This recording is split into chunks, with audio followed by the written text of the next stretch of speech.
Hello friends, स्वागत है हमारे यूट्यूब चैनल में आपका। SSC constable GD 2021।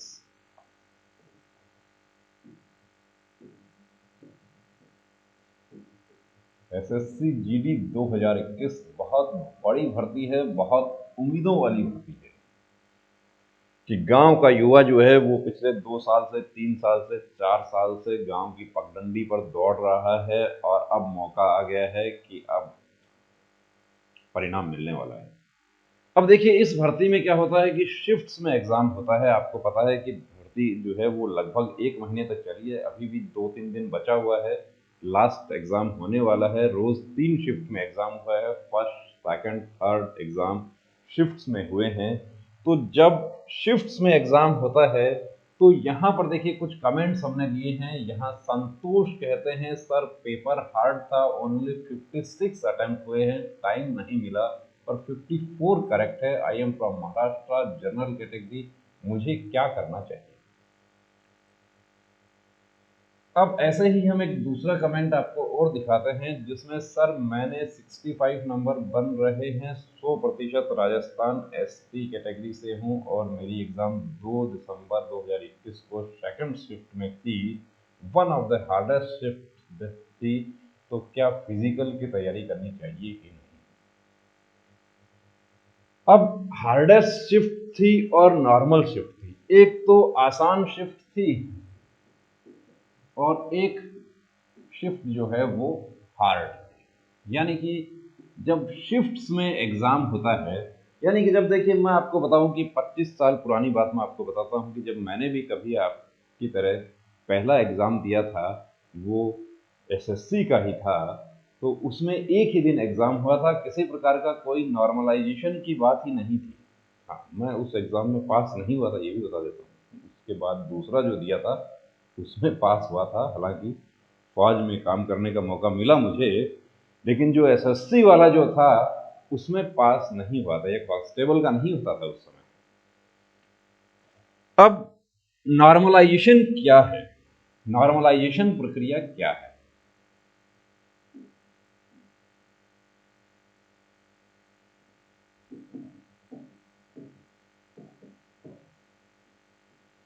नॉर्मलाइजेशन हमें सुनने को मिलता है, नॉर्मलाइजेशन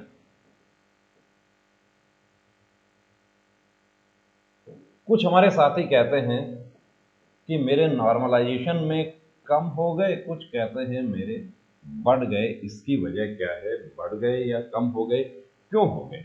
सबसे पहले तो देखिए, नॉर्मलाइजेशन जो है वो नॉर्मलाइजेशन किस आधार पर किया जाता है और नॉर्मलाइजेशन की जरूरत क्यों पड़ी, क्यों जरूरत पड़ी नॉर्मलाइजेशन की। नॉर्मलाइजेशन की जरूरत सबसे पहले जरूरत तब पड़ी जब एक दिन में एक शिफ्ट में एग्जाम नहीं हो सकते, तब नॉर्मलाइजेशन की जरूरत पड़ती है। यानी एक शिफ्ट में पेपर जो है वो हार्ड आ गया, जैसा कि हमने कमेंट्स में देखा था। जैसे ये हंसराज महर जो है, इनका कमेंट है कि one of the hardest shift, और एक शिफ्ट जो है वो नॉर्मल आ जाता है। अब नॉर्मल और हार्ड शिफ्ट जो है उसका अनुमान कैसे लगाया जाता है, उसका पता कैसे लगाया जाता है, उसको हम डिस्कस करेंगे।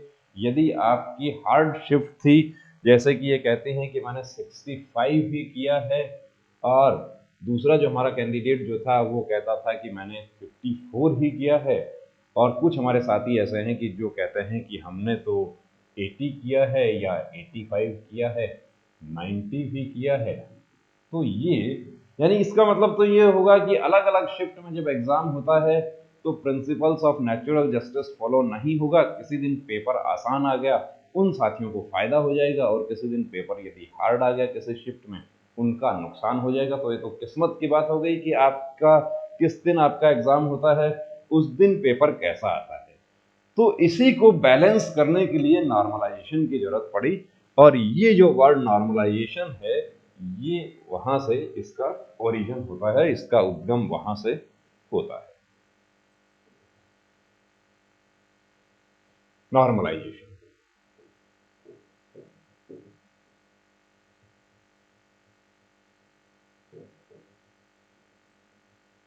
कि इसकी जरूरत वहां पड़ती है। अब शिफ्ट में एग्जाम होता है, एक ही दिन में अलग अलग शिफ्ट। अभी हमने देखा कि एसएससी जीडी की यदि हम बात करें तो एक दिन में कितने शिफ्ट हुए, एक दिन में तीन तीन शिफ्ट में एग्जाम हुआ। अब एक ही दिन में एक शिफ्ट जो है उसमें जो है वो पेपर जो है बहुत ही सरल आ गया और दूसरे में हार्ड आ गया और एक में बहुत ज्यादा हार्ड आ गया। यानी अब तीन दोस्त जो हैं वो एग्जाम दे के आए, एक ही दिन एग्जाम हुआ, तीनों एक ही साथ तैयारी कर रहे थे। एक तो यहाँ कर रहे हैं 80 कर रहे हैं, दूसरे 60 कर रहे हैं और एक तो 45 ही कर रहे हैं। तो अब इनका तो नुकसान हो गया यहाँ पर, और ये भी ठीक है और ये तो सेलेक्ट हो जाएंगे यदि ऐसा ही रहा। तो उसके लिए नॉर्मलाइजेशन प्रक्रिया अपनाई जाती है। इसको देखिए, एक चार्ट बनाकर हम समझने की कोशिश करते हैं कि नॉर्मलाइजेशन जो है वो कैसे होता है। और ये नॉर्मलाइजेशन जो है हमारे देश में रेलवे की बात करें हम, कैट, मैट, जितने भी एग्जाम जो है वो जो शिफ्ट्स में होते हैं उनमें ये सब में होता है नॉर्मलाइजेशन। हाँ, जो एक ही शिफ्ट में एग्जाम होता है, जैसे सीपीओ सब इंस्पेक्टर का मेंस जो है वो एक ही शिफ्ट में होता है, तो उसमें किसी प्रकार का कोई नॉर्मलाइजेशन नहीं होता। सबको एक जैसा पेपर मिला, सबको एक ही समय मिला और सबको एक जैसा ही काम करना है, तो किसी प्रकार का कोई नॉर्मलाइजेशन की जरूरत नहीं है। अब एसएससी जीडी में तो महीने तक एग्जाम चला है, तो नॉर्मलाइजेशन करना पड़ेगा। और नॉर्मलाइजेशन का आधार क्या होगा, किसके बढ़ेंगे किसके घटेंगे, और जो बढ़ेंगे और उसके बाद घटेंगे। तीन दोस्तों ने एग्जाम दिया, तीनों ने एक ही शिफ्ट में दिया, उसके बावजूद भी क्या हुआ कि एक दोस्त के तो बढ़ गए, दो के कम हो गए। ये क्यों होता है ये भी हम बात करेंगे। ऐसा भी होता है, ऐसा नहीं है कि एक शिफ्ट में सभी के बढ़ गए, ऐसा भी संभव नहीं है। कैसे होता है देखिए। अब प्रोसेस प्रोसेस क्या है, तो प्रोसेस इसका है कि पेपर कितना कठिन था इसका स्तर तय किया जाता है।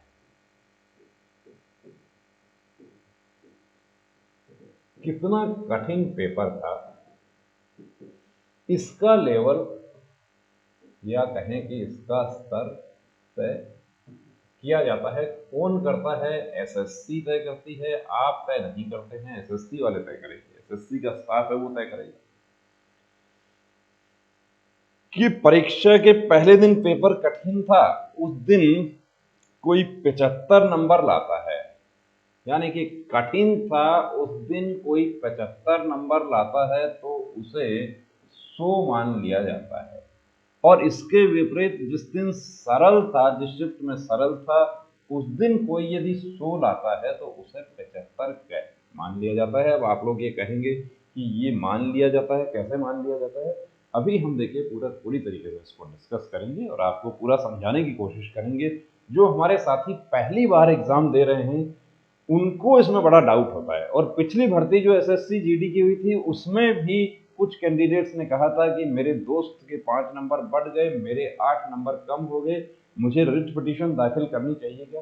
कोई फायदा नहीं है वो रिट पिटीशन दाखिल करने का, क्योंकि एक सेट प्रोसीजर है, उसके तहत ये सब काम होता है। वहां पर आप रिट पिटीशन दाखिल करेंगे तो भी आपको कुछ नहीं मिलना है। अब एक ही शिफ्ट में एक कैंडिडेट के बढ़ रहे हैं, दूसरे के कम हो रहे हैं, ऐसा क्यों होता है वो भी हम बात करेंगे।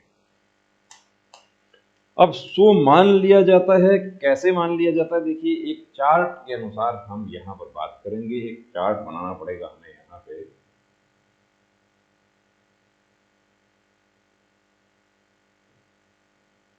मेरा ड्राइंग जो है एक्चुअली इतना अच्छा नहीं है, तो थोड़ा सा जो है आप इसके साथ में जो है, मेरा ड्राइंग इतना अच्छा नहीं है। चलिए कलर जो है चेंज कर लेते हैं, थोड़ा सा अलग हो जाएगा। ये 1 2 और ये 3। अब ये यहाँ पर हो गया, ये सीरियल नंबर हो गया, ये कैंडिडेट,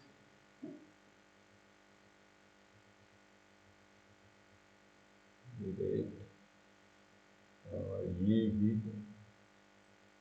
कैंडिडेट, और ये हो गए हमारे यहाँ पर शिफ्ट। ये शिफ्ट 1 हो गया, ये शिफ्ट 2 हो गया और ये शिफ्ट जो है वो 3 हो गया। ये अलग अलग दिन की मान सकते हैं या एक ही दिन की शिफ्ट मान सकते हैं, इसको आप देखिए। अब यहाँ पर जो ये पहली शिफ्ट जो है उसमें जो कैंडिडेट्स जो हैं उन्होंने जो अंक प्राप्त किए, उन्होंने 60, 50, 60, 65, 50, 55, 45 इस तरीके से उन्होंने अंक जो है प्राप्त किए हैं। थोड़ा सा इसको चलिए रंग जो है बदल देते हैं। दूसरी जो शिफ्ट है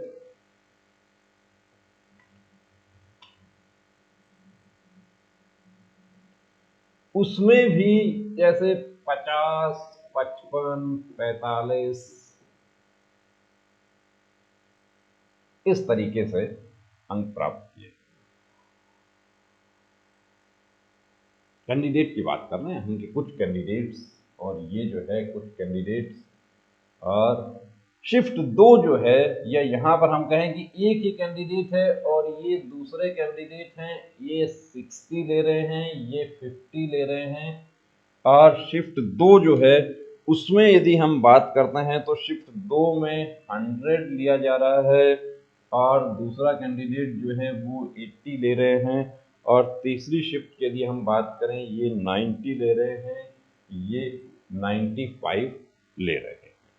अब देखिए शिफ्ट 1 जो है उसके कैंडिडेट्स जो हैं उन्होंने क्या किया है कि इनको जो मार्क्स मिले हैं वो 60, 50, 65, 55, 45, 42 इस तरीके से उनको मार्क्स मिला। शिफ्ट 2 के जो कैंडिडेट हैं उनको, यानी यहां हम ये कह सकते हैं कि ये जो है 60 के औसत में इनको मार्क्स मिला है। दूसरी शिफ्ट जो है उसमें जो मार्क्स लिया है वो लिया है 100 लिया है, 80 लिया, किसी ने 70, किसी ने 75, किसी ने 85, किसी ने 90, किसी ने 95 इस तरीके से लिया है। तो ये यहाँ हम कह सकते हैं कि ये किसके औसत में लिया है, ये 85 के औसत में नंबर इन्होंने लिए हैं दूसरी शिफ्ट की यदि हम बात करें। और तीसरी शिफ्ट की यदि हम बात करें तो यहाँ पर जो लिया है वो 90 लिया, किसी ने 95, 96 लिया है, किसी ने 75 लिया है, किसी ने 60 भी लिया है, किसी ने 80 भी लिया है। तो ये कौन सा औसत हो गया, ये 75 का औसत जो है वो हो गया है। अब ये जो औसत है इसका अंतर देखा जाएगा। औसत का अंतर, पहली शिफ्ट और दूसरी शिफ्ट जो है उसका औसत का जो अंतर है वो यहाँ पर कितने का अंतर है, यहाँ पर 25 का अंतर है। तो इनके जो है 25 प्लस कर दिए जाएं, इनका अंतर कितने का है, इनका 10 का है, तो इनके 10 प्लस कर दिए जाएं।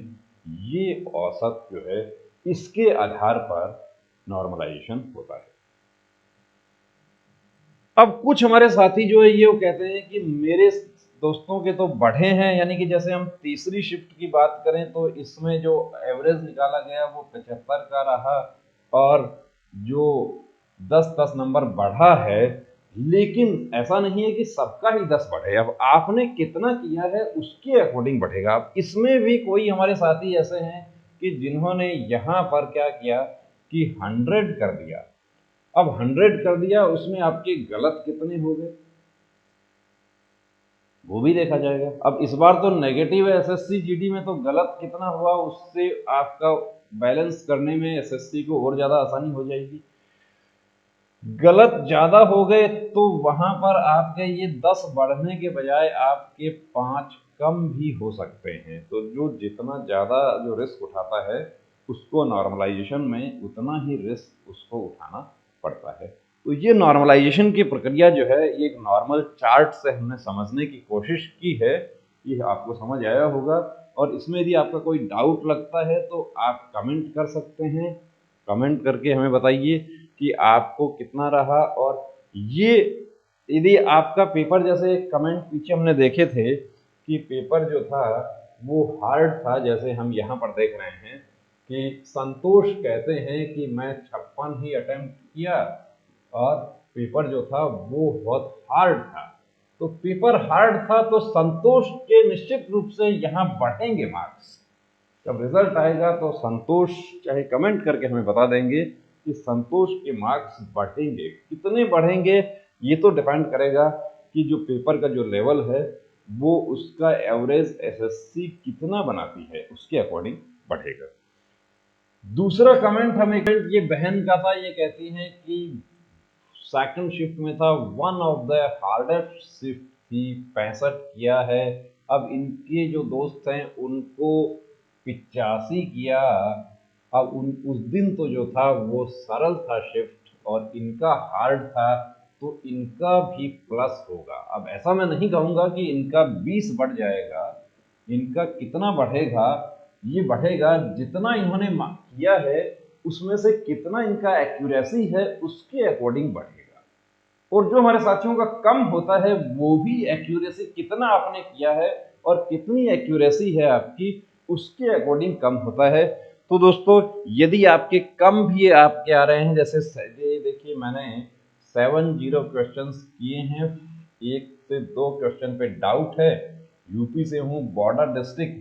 तो जब हम इनको तो ये कहते हैं कि आप तो रनिंग स्टार्ट कर दो, लेकिन हम इनको भी ये कहते हैं कि आप भी रनिंग स्टार्ट कर दो। हम इनको भी ये कहेंगे कि रनिंग स्टार्ट कर दो, क्योंकि नॉर्मलाइजेशन जो है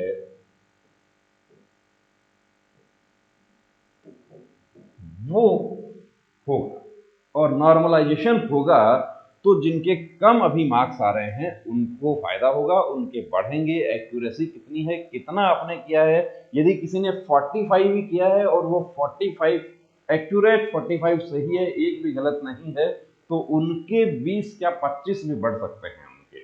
लेकिन किसी ने यदि 80 किया है और वो 80 में से सही जो है वो 40 ही है, तो वहां पर उनके एक्यूरेसी के आधार पर कम भी होते हैं।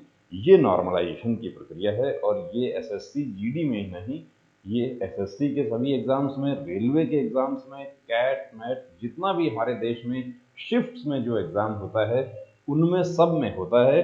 यानी कि सभी अभ्यर्थियों के साथ में न्याय हो, जिनका पेपर हार्ड आया है उनका नुकसान ना हो, जिनका पेपर इजी है उनको फायदा ना हो, ये सब करने के लिए नॉर्मलाइजेशन किया जाता है। तो आशा है आपको नॉर्मलाइजेशन की प्रक्रिया समझ आ गई होगी। हमारे बहुत सारे साथी जो अभी टेंशन कर रहे थे कि हमारा पेपर का लेवल जो है वो हार्ड आ गया, हम क्या करें, हमें रनिंग करना चाहिए या नहीं करना चाहिए, या जो खुश हो रहे थे कि मेरा तो 80 बन रहा है, मुझे तो इस बार पार हो जाएगा, तो ज़्यादा खुश भी नहीं होना है और हताश निराश भी नहीं होना है। रनिंग की तैयारी शुरू कर दीजिए, 2 दिन अभी बचा है, उसके बाद में आपके रिजल्ट्स बहुत जल्द ही रिजल्ट्स निकल जाएंगे, आपको ज़्यादा समय नहीं मिलेगा रनिंग करने का। और रनिंग जो है वो भी कैसे करना है उसके लिए अलग से हम वीडियोस बना रहे हैं। तो दोस्तों रुकना नहीं, थमना नहीं, अब ठानना है, वर्दी को हर हाल में पाना है। जय हिंद।